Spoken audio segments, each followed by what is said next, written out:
गिरीश आध्यात्मिक ड्रीम में हम आप सभी का बहुत बहुत स्वागत करते हैं। आज हम आपको सुनाते हैं श्री राम कथा में महारानी कैकेयी के वचन बाणों से कैसे आहत होंगे महाराज दशरथ, और कौन सी उनको याद आएगी, कौन सी याद आएगी महाराज दशरथ को। सुनिए कथा के प्रसंग में सारा हाल। होनी बहुत बलवान होती है, कैसे खाएगी अयोध्या की तकदीर पलटा, और श्री राम जी को जहाँ राज तिलक होने वाला था कैसे होगा उनको 14 वर्षों का वनवास।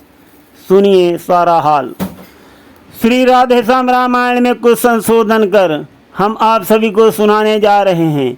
महाराज दशरथ और महारानी कैकेयी की बहुत ही भावुक डिबेट होगी। बहुत जवाल और सवाल होंगे जो हमारे समाज के लिए और हमारे भविष्य के लिए बहुत ही उपयोगी हैं, बहुत ही सुंदर सीख मिल सकती है और हम सब जागरूक हो सकते हैं। तो आइए प्रस्तुत हैं महारानी कैकेयी और महाराज दशरथ जी का संवाद। कल का प्रसंग हमने सुनाया था जिसमें महारानी कैकेयी को दासी मंथना ने बहका दिया है और वो कोप भवन में चली गई हैं। उनका कोप भवन में जाना सुनकर जब शाम को महाराज दशरथ जी अपने घर पे आते हैं, जब उन्हें पता चलता है तो महाराज दशरथ जी कोप भवन में जाते हैं और महारानी कैकेयी वहाँ लेटी हुई हैं। महाराज दशरथ जी बहुत मधुर वाणी से उनको तरह तरह से समझाते हैं, बहुत प्रिय वचन बोलते हैं और महाराज के वचनों को सुनकर महारानी कैकेयी अपने नेत्र खोलती हैं। वहाँ से हम प्रस्तुत करते हैं, सुनिए। राजा के सुनकर वचन खोले दोनों नयन, गहरी सांसें छोड़ कर बोली रानी बहन, मैं कौन तुम्हारी होती हूँ, क्यों मुझे सताने आए हो, मन में रखते हो स्वार्थ भाव, प्रत्यक्ष मनाने आए हो। इस जग में कौन हुआ किसका, सब मुख देखे की चाहत है वही तुम्हारी प्राण प्रिया, जिसे पूरी अपनायत है। तुम कहते हो मांगो रानी, वो जान मांग पर मिटती है, बिन मांगे मोती मिलते हैं, मांगे से भीख न मिलती है। अच्छा जो मांग शीश पर है, देखिए मांग क्या देती है, बिखरे बालों को मांग सता हाथों से बंधवा देती है। उत्तर में नप ने कहा, धन्य तुम्हारा ज्ञान, तुम अपने ही मांग का करती हो अपमान।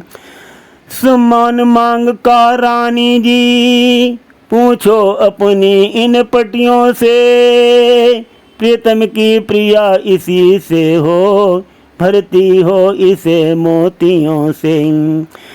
ऐसे वैसे मत मांगो, मांगो उससे जो पूरा हो, जो सदा मांग का प्रेमी हो, जो सदा बात का सच्चा हो। अच्छा ये कविता जाने दो, बतलाओ तो क्यों रूठी हो, तुम तो फूलों सी हंसती थे, इस समय हुआ क्यों रोती हो। महाराज की बात सुन उठ बैठी बेपीर, भौहों पर बल आ गए और संभाले तीर। बोली तुम मेरे स्वामी हो, मेरा मन रखने वाले हो, रघुवंशी हो सतवादी हो, प्रण पालन करने वाले हो। राजेंद्र धर्म है पुरुषों का, जो कहते हैं सो करते हैं, प्रणवीर वही कहलाते हैं जो सदा प्रजा पर मरते हैं। चाहे हो जाए मित्र शत्रु, चाहे संसार पलट जाए, सिर कट जाए तो कट जाए, पर वचन नहीं जाने पाए। कुछ ध्यान तुम्हें है तुम पर हैं, मेरे दो दो वरदान प्रभु, वही मेरे धन मुझको दो, यदि बनते हो धनवान प्रभु। इस प्रकार से महारानी कैकेयी महाराज दशरथ जी से कहती हैं। तब महाराज दशरथ जी क्या कह रहे हैं सुनिए। राजा बोले बस यही, इस पर ही ये स्वांग, इतनी लंबी भूमिका और जरा सी मांग। दो भर तो कोई चीज नहीं, जितने भी चाहें ले लो तुम, मैंने सीखी है नहीं नहीं, जो भी मन भाए ले लो तुम। महारानी कैकेयी कहती है, गरजे तो अति बरसे न बूंद, ये सब धोखा मेघों में है, जो कहा किया जो दिया दिया, बस एक बात मर्दों में है। इस प्रकार से महारानी कैकेयी कहती। रानी बोली व्यर्थ ये है सब नकली जोश, हो जाते हैं समय पर बड़े बड़े खामोश। कुछ क्रोध नहीं अपमान नहीं, करती हूँ मैं उपहास नहीं। सच तो ये है मुझको तो अब पुरुषों का है विश्वास नहीं, चिकनी चिपड़ी बातें कह कर मुझ अबला को मत बहकाओ, सच्चे हो हे रघुवंशी, सौगंध राम की खा जाओ। इस प्रकार से महारानी कैकेयी महाराज दशरथ से कहती हैं कि वास्तव में आप मुझे वरदान देना चाहते हो तो श्री राम जी की सौगंध खा जाओ। रानी की बातों को सुनकर महाराज दशरथ जी क्या कहते हैं।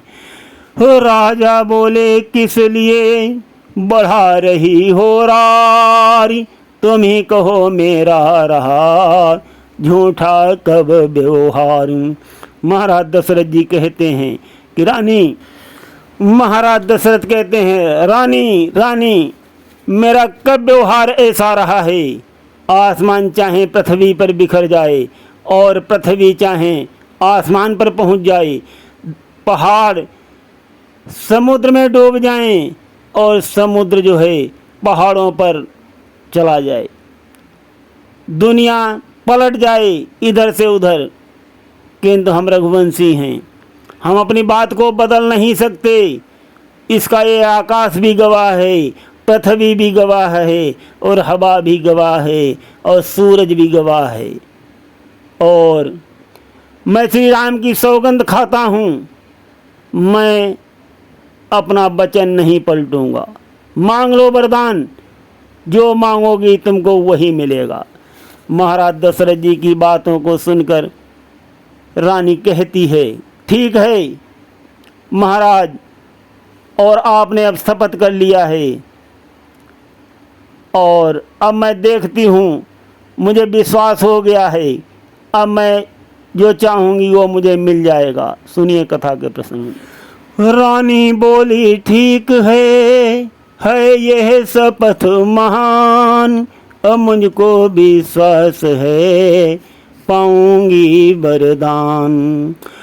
लो सुनो प्राणपति प्राणनाथ, वो था थी आज मांगती हूँ, कौशल्या नंदन के बदले निज सुत को राज मांगती हूँ। बर जो कि दूसरा है मेरा, सो सुन लो कंपित मत होना, क्षत्रिय नरेश कहलाते हो, अब सत से विचलित मत होना। राजा जो राम हो रहा है, वो राजा नहीं उदासी हो, कल ही से 14 बरसों को तपसी बनकर बनवासी हो। प्राणेश प्यार सच्चा हो तो प्यारी के सन्मुख मुंह खोलो, प्रणवीर अगर कहलाते हो तो बोलो एवं मस्तु बोलो। महारानी कैकेयी ने जैसे ही पहला वरदान मांगा भरत के लिए राजगद्दी, महाराज दशरथ जी चौंक गए महाराज दशरथ जी। और दूसरा वरदान जैसे ही मांगा ऐसे ही महाराज दशरथ जी ने अपने सीने पे हाथ रख लिया।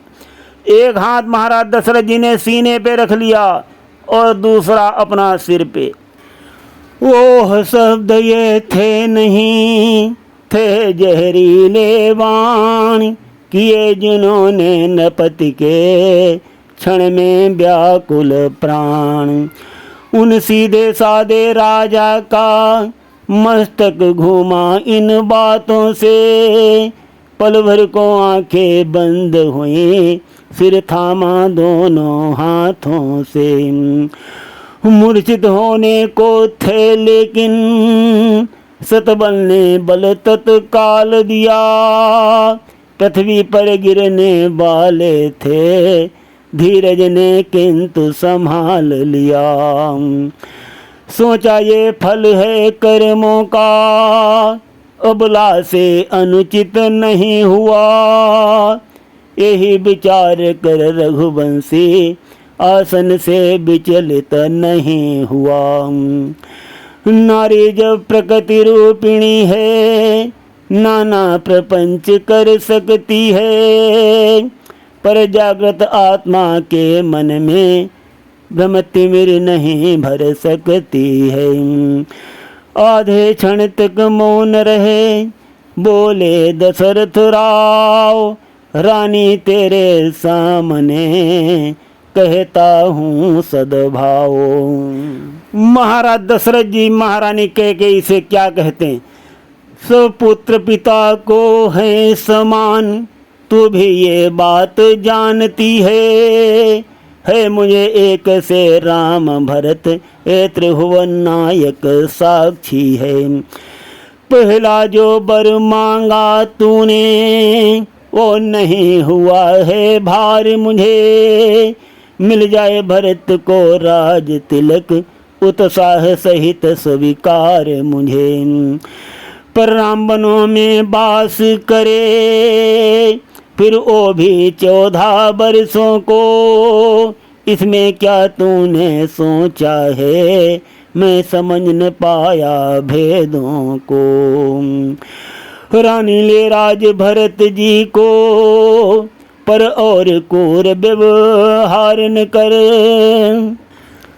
रानी ले राज भरत जी को पर और क्रूर व्यवसाय न कर, है राम गौ सा दया पात्र उस पर इतना अन्याय न कर। रानी रानी ये तेरा पति जो तेरा पूज्य देवता है, इस समय पाँव पड़ कर तेरे बस इतनी भीख मांगता है। तपसी होकर भी दूर न हो मुझसे आनंद धाम मेरा, मेरी इन बूढ़ी आँखों के आगे ही रहे राम मेरा। वाक्य नहीं थे भूप के थे आकर्षण मंत्र, छिन्न भिन्न करने लगे रानी का षड्यंत्र।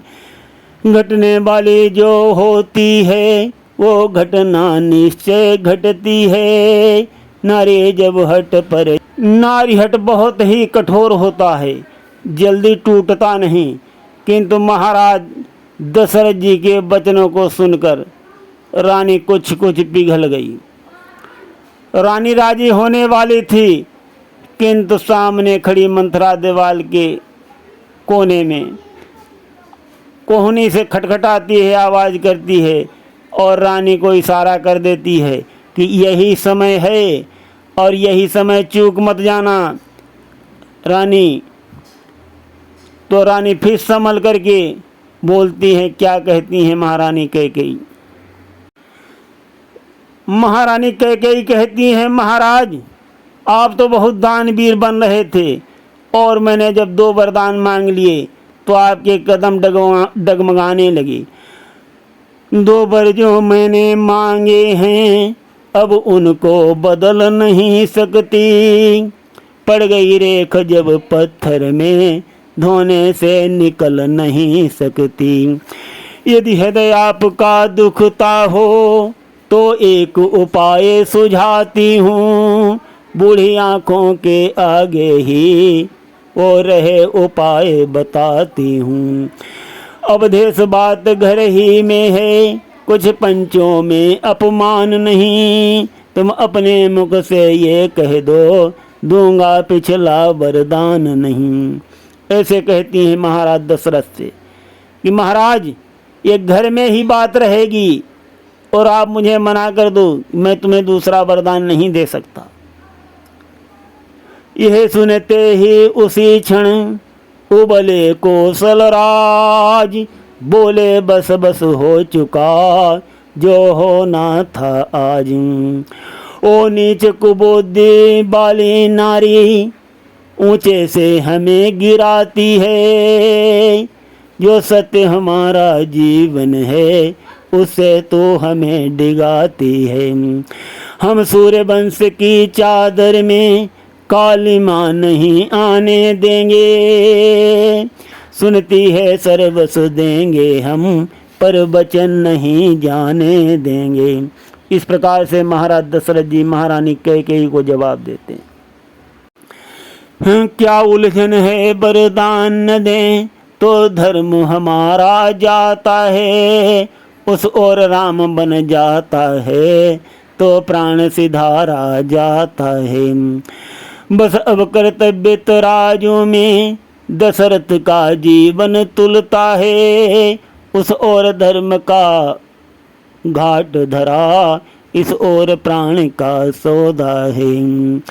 बेटे का प्यार दूर हो जा दशरथ इस समय धर्म पर है, ओ मोह पलायन हो तुरंत मेरा उत्थान कर्म पर है। ममता गर्क हो जा दिल में, दिल ठंडा हो जा पहलू में, ओ बूढ़ी आँखों की आशा जा तो भी सो जा पहलू में। रानी रानी क्या कहती है मेरा तो प्राण धर्म पर है, मैं क्या तो क्या संताने क्या सब कुछ बलिदान धर्म पर है। इस प्रकार से महाराज दशरथ जी महारानी कैकेयी को उस अवसर जवाब देते हैं। तो रानी क्या कहती हैं? रानी बोली सत्य का है जब यह आवेश, तो हाँ कहने में समय देरी क्यों अवधेश। सतवादी थे नप हरिश्चंद्र जिसने सत्य जान संकट में, जिसकी सच्चाई का चिराग जगमगा रहा है मरे घट में। दूसरे महाराजा शिव थे जो नहीं सोचते कुछ अपना, रक्षा पर एक कबूतर की खुद मांस तौलते थे अपना। इस प्रकार से महारानी कैकेयी जो हैं सभी राजाओं के नाम गिनाती हैं। शिव, दधीच, हरिश्चंद्र, बहुत से राजाओं के उदाहरण पेश करती हैं कि उन्होंने अपनी बात को रखा। ये सुनकर के महाराज दशरथ जी कुछ आवेश में आ जाते हैं और फिर रानी से क्या कहते हैं? राजा बोले बंद कर अब यह वार्तालाप, उत्तेजित के हृदय में और न भर संताप। मेरा कुछ नहीं बिगड़ता है तू जो मुझको ललकार रही, रानी तू अपने पाँवों में है आप कुल्हाड़ी मार रही। तू आज नहीं है आपे में, जिस दिन आपे में आएगी उस दिन अपने इस करनी पर सिर धुन धुन तो पछताएगी। अच्छा जो होना है होगा उसकी न मुझे अब चिंता है, मेरा तो आज सत्य पर ही सब कुछ निछावर होता है। रानी रानी आंचल पसारी, कर्जा ले और दान भी ले राज और बनवास भी ले, बर भी ले और प्राण भी ले। ये कहते कहते विकल हुए, आ गई निराशा आशा में, चक्कर आया गिर गए वहीं, हो गए अचेत अवस्था में।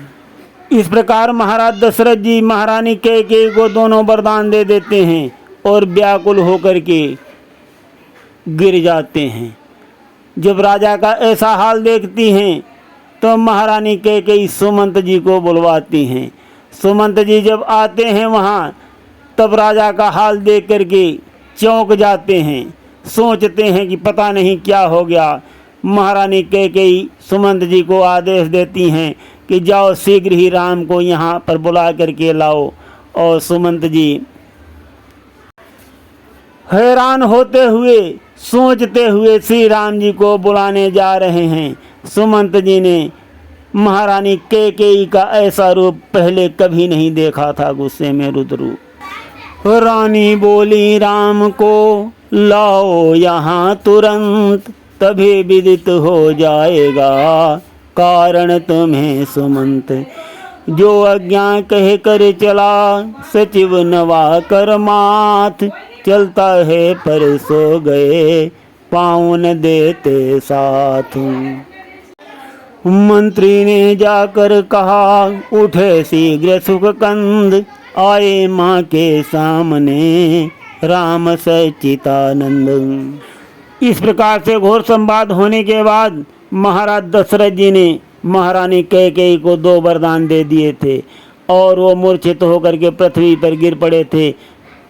महारानी कैकेयी ने सुमंत जी के हाथों श्री राम जी को बुलवा लिया है। श्री राम जी यहाँ पहुँच गए हैं महाराज दशरथ जी के पास। और अब हम प्रसंग को यहीं पर विश्राम देते हैं। सुनते रहिए गिरीश अध्यात्म ड्रीम में अत्यंत कल्याणकारी और रोचक कथा भगवान प्रभु श्री राम की। धन्यवाद।